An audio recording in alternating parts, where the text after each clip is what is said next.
বিশ্বের সর্বোচ্চ পর্বতশৃঙ্গ মাউন্ট এভারেস্ট জয়ে নতুন রেকর্ড তৈরি হয়েছে। আবহাওয়া অনুকূলে থাকায় একদিনেই এভারেস্টের নেপাল অংশ দিয়ে চূড়ায় উঠেছেন রেকর্ড 274 জন আরোহী। এদিকে বিপুল সংখ্যক আরোহীকে অনুমতি দেওয়ায় আন্তর্জাতিক সমালোচনার মুখে পড়েছে নেপাল সরকার।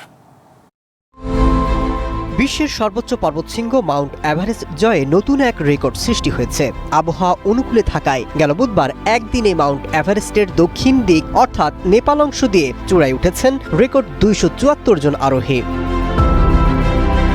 এর আগে 2019 সালের 22 মে একদিনে সর্বোচ্চ 223 জন আরোহী দক্ষিণ দিক দিয়ে এভারেস্ট জয় করেছিলেন, যা ছিল আগের রেকর্ড। এবার সেই রেকর্ড ভেঙে প্রায় 50 জন বেশি আরোহী একদিনে চূড়ায় পৌঁছান। একদম তোর মায়ের রান্না। তোর মা কোথায়? সেভুরি বিরিয়ানি মশলা কিছু স্বাদ স্মৃতিকে ফিরিয়ে আনে। এভারেস্ট নেপাল এবং চায়না তিব্বত অঞ্চলের সীমান্তে অবস্থিত। গিনেস ওয়ার্ল্ড রেকর্ডসের তথ্য বলছে, দুই দিক মিলিয়ে এভারেস্টের সবচেয়ে বেশি মানুষ ওঠার রেকর্ড তৈরি হয়েছিল সেই 2019 সালের 23 মে।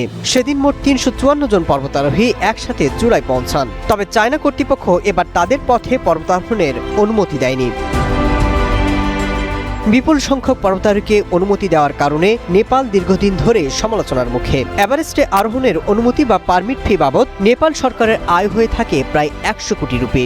নেপাল সরকার পারমিট ফি বৃদ্ধি এবং নিয়মকানুনে কড়াকড়ি আরোপের পদক্ষেপ নিলেও অতিরিক্ত বাণিজ্যকরণের কারণে তাদের ভূমিকা নিয়ে প্রশ্ন তুলছেন পরিবেশবিদরা। Masud Rana, one international desk.